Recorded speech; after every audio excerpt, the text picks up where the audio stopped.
ఈరోజు రెసిపీ ఎంతో ఆరోగ్యకరమైన పాలకూర పప్పు.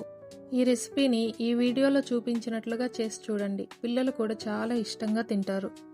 ఇది టేస్ట్గా ఉండడం మాత్రమే కాదు, ఆరోగ్యానికి కూడా చాలా మంచిది.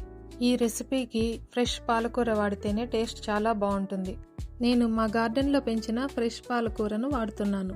ఇది ఆర్గానిక్ పాలకూర కాబట్టి ఇంకా టేస్ట్ చాలా బాగుంటుంది. ఇప్పుడు పాలకూర పప్పు ఎలా చేయాలో చూద్దాం. ముందుగా ఒక బౌల్ తీసుకుని 1 కప్పు కందిపప్పు, 10 నుంచి 12 పచ్చిమిర్చి, ఇవి మీకు కారం ఎంత కావాలో దానికి సరిపడా వేసుకోండి. 3 మీడియం సైజ్ టమాటాలు వేసుకొని వీటిని 2 లేదా 3 సార్లు కడిగి పక్కన పెట్టుకోండి.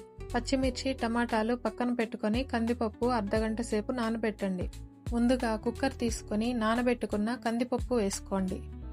అలాగే 2 లేదా 3 ముక్కలుగా కట్ చేసిన పచ్చిమిర్చి, సన్నగా పొడవుగా తరిగిన టమాటా వేసుకోండి. 1/2 టీ స్పూన్ పసుపు వేసుకొని తగినన్ని నీళ్లు పోసుకోండి. ఇప్పుడు మూత పెట్టి మీడియం ఫ్లేమ్లో 3 లేదా 4 విజిల్స్ వచ్చేంత వరకు ఉడికించండి. ఈ లోపల పాలకూరను కడిగి సన్నగా కట్ చేసి పక్కన పెట్టుకోండి. కుక్కర్ 3 విజిల్స్ వచ్చాక స్టవ్ ఆఫ్ చేసి ఆవిరిపోయేంత వరకు అలానే ఉంచండి.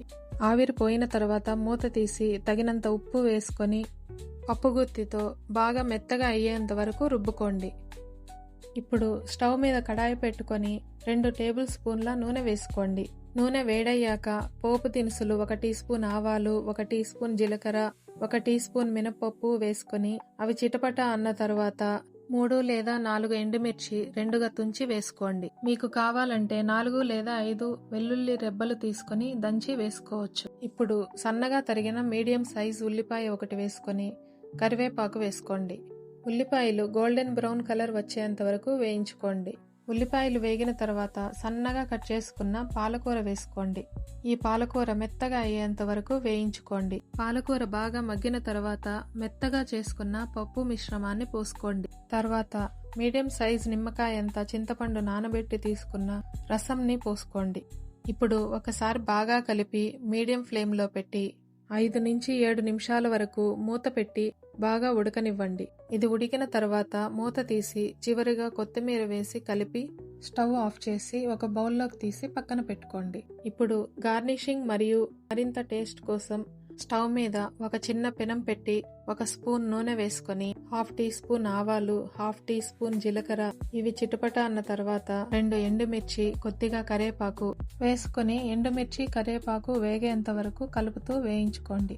చివరిగా చిటికెడు ఇంగువ వేసుకొని తాలింపు పెట్టుకొని ఈ పప్పు మీద వేసుకోండి. చూడ్డానికి కూడా చాలా బాగుంటుంది. చివరిలో ఈ పోపు వేయడం వల్ల ఈ పాలకూర పప్పుకి మరింత టేస్ట్ వస్తుంది.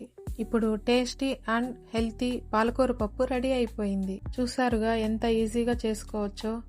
ఈ రెసిపీ మీరు కూడా ట్రై చేయండి. పాలకూర పప్పు అన్నంలోకి, చపాతీలోకి కూడా చాలా బాగుంటుంది. ఈ రెసిపీ మీకు నచ్చినట్లయితే లైక్ చేసి సబ్స్క్రైబ్ చేసుకోండి.